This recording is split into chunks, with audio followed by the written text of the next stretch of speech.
मुअज़्ज़ज़ उलमाए किराम, हाज़िरीन मजलिस,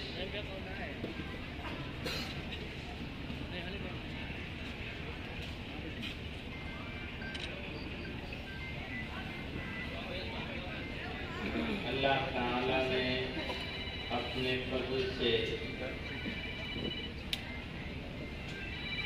अपनी बेशुमार मखलूक़ात में हमको इंसान अशरफुल मखलूक़ात बनाया और इंसान भी ऐसा बनाया कि कोई कमी नहीं छोड़ी। देखने के लिए आँखें, सुनने के लिए कान, बोलने के लिए ज़बान, दिल, दिमाग, जिगर, मैदा, गरज बेशुमार नेमतें अता फरमा, कोई कमी नहीं छोड़ी।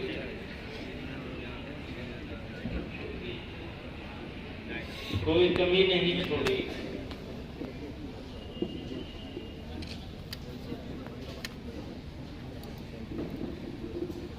और ये सारी नेमतों के साथ परवरदिगार आलम ने ईमान की दौलत अता कि अगर इंसान के पास सब कुछ हो और ईमान न हो तो फिर जिंदगी बेमानी। फिर तो बेहतर ये होता कि इंसान ही न बनाए जाते, क्योंकि दूसरी मखलूक से इसका सवाल नहीं होगा, इंसान से सवाल होगा।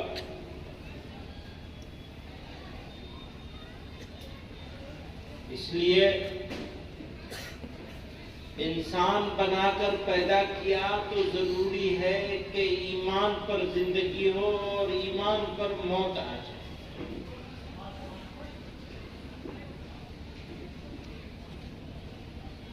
अगर जिंदगी भी ईमान पर हो और मौत भी ईमान पर आ जाए तो इंसान कामयाब। जिंदगी की मेराज, जिंदगी की तमाम कामयाबियां, कामरानियां इसी पर मौकूफ हैं कि जिंदगी किस अकीदे के साथ हुई और मौत किस हाल में आई। जिंदगी अच्छी गुजरी तो इस बात का यकीन है, उम्मीद है कि मौत भी अच्छी आई।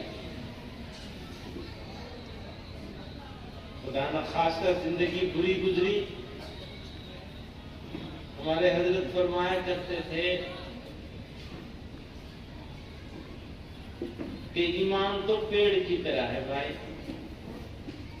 पानी दोगे, हाथ दोगे, नौलाई करोगे, गुड़ाई करोगे, देखभाल करोगे तो ये फल देगा, फूल देगा, सरसब्ज शादाब होगा, तुम्हें फायदा पहुंचाएगा।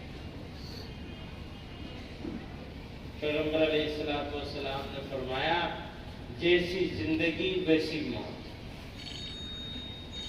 और जैसी मौत वैसी आखिरत।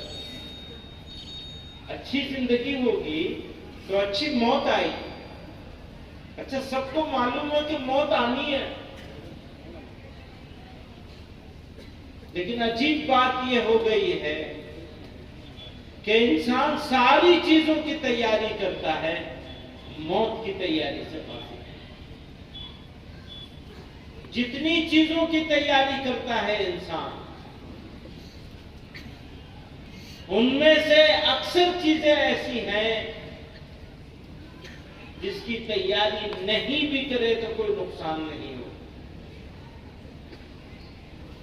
जिनके बारे में ये मालूम है कि ये सारी छोड़ के जाने वाला है। किसी ने कहा, हम रोजाना देखते हैं जनाजे उठते हुए, अपने दोस्तों ताल्लुक वालों के इंतकाल की खबरें सुनते हैं, अपनी आंखों के सामने जनाजे जाते हुए और कब्रिस्तान में मिट्टी लेके आते हैं। लेकिन ये नहीं सोचते कि हमें भी यही जाना है, और सोचते भी हैं तो थोड़ी देर की सोच और थोड़ी देर में फिर वैसे ही हवा हो जाता है। तो जैसी जिंदगी वैसी मौत, और जैसी मौत वैसी आखिरत। फरमाया, अल्लाह ताला का सबसे बड़ा एहसान, बगैर मांगे, बगैर तलब किए उसने इंसान बनाया, अशरफुल मखलूकात बनाया, और इंसान भी ठीक ठाक बनाया, लंगड़ा लूला बहरा नहीं बनाया, सारी चीजें अता कर दी, फिर अकल भी दे दी, पागल नहीं बनाया कि पागल हो तो बादशाह की बादशाहत, ताकतवर की ताकत, मालदार का माल, कोई चीज इंसान के काम ना आए।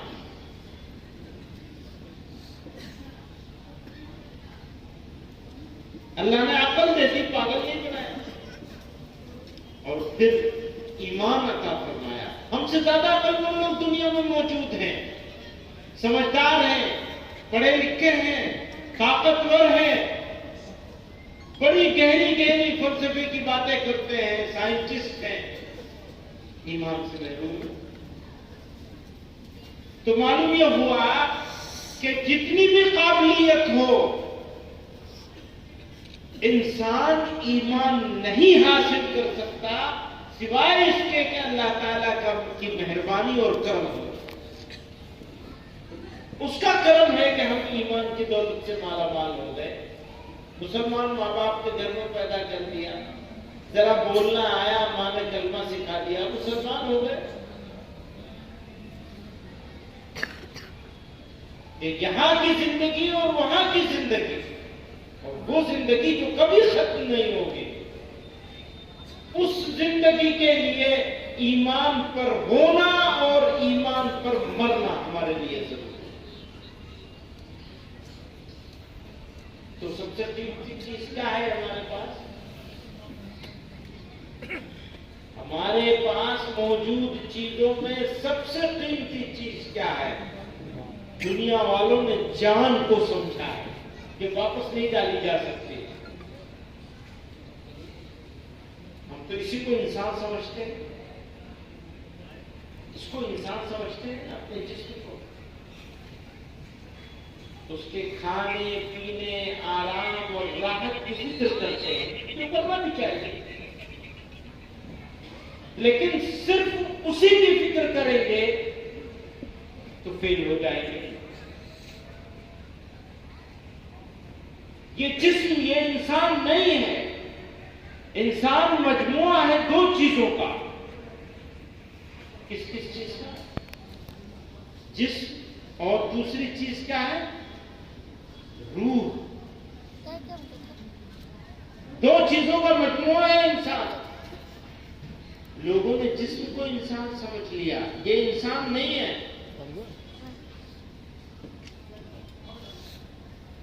इंसान तो वो रूह है जिसको इस आलम से उस आलम में भेज दिया जाएगा, इस जहान से उस जहान में भेज दिया जाएगा, और फिर किसी और तीसरे जहान में, तीसरी दुनिया में जाना नहीं होगा। बस या यहां हो या वहां हो।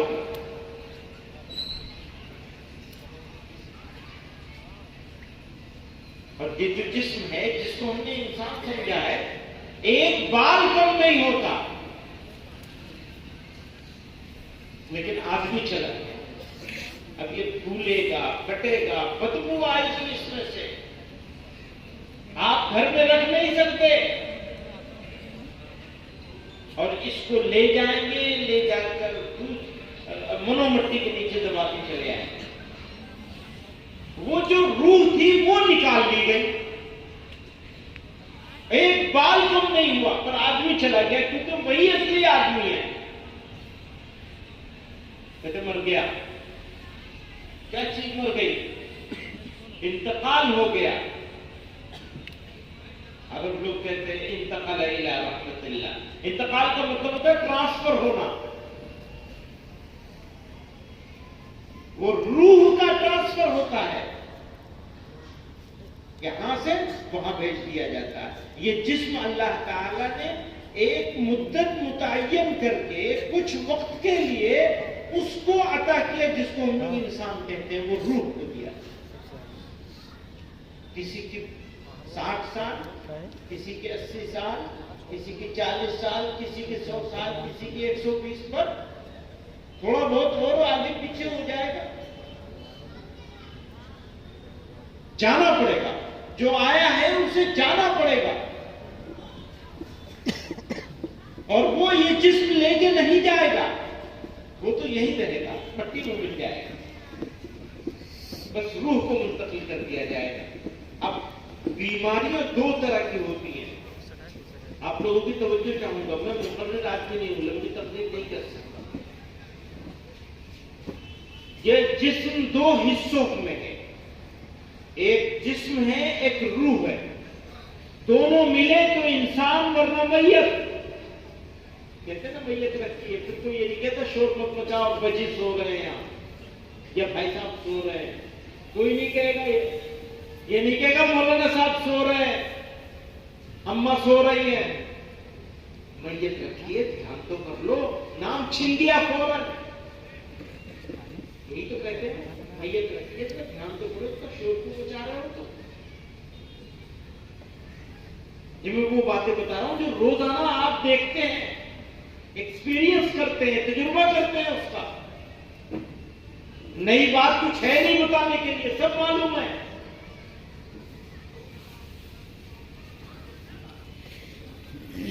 तो ये जिस्म मजमुआ है दो चीजों का,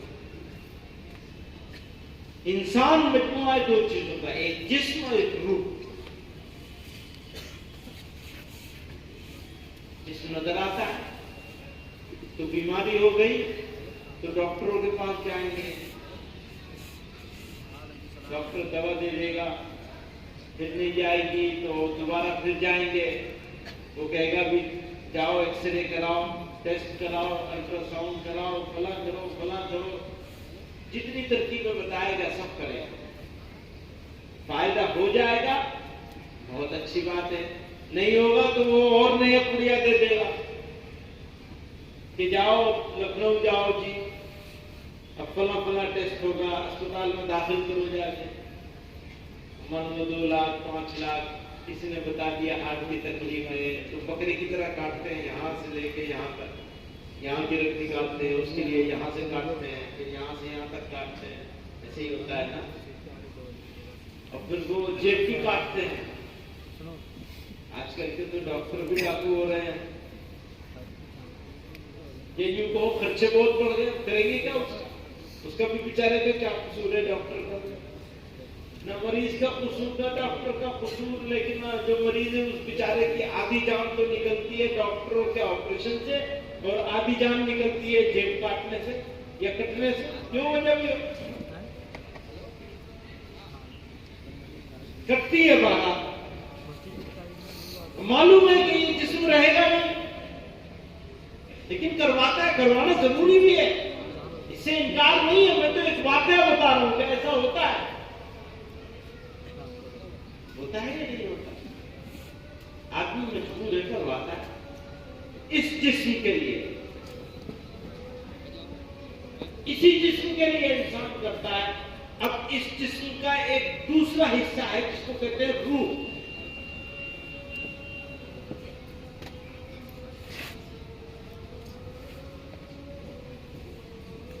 ये तो आपने समझ ही लिया, जानते हैं आप पहले से कि ये जिस्म असली इंसान नहीं है, असली इंसान तो रूह है। अगर ये जिस्म बीमार हो गया और आपने इलाज नहीं कराया, जो कि अच्छी बात नहीं है, इलाज तो कराना ही चाहिए, लेकिन अगर इत्तेफाक से आपको जिद हो गई, आपने इलाज नहीं कराया तो क्या होगा? माजूरी होगी या ज्यादा से ज्यादा मौत आएगी, बस इससे ज्यादा तो कुछ नहीं होगा ना, कि वो रूह आपके जिस्म को छोड़ के चली जाएगी। लेकिन रूह की जो बीमारियां हैं, अगर उनको पहचानने की कोशिश नहीं की और उनका इलाज नहीं कराया तो हमेशा की मुसीबत होगी। ये आर्जी मुसीबत है, खांसी हो गई, इलाज नहीं किया तो खांसते रहेंगे। लेकिन अगर रूहानी बीमारी में मुब्तला हो गए और उसका इलाज नहीं किया तो हमेशा की मुसीबत उठानी पड़ेगी। आप मेरी बात समझ रहे हैं? क्या चीज होती है रूहानी बीमारी? गौर किया कभी? मैं अपने जवानों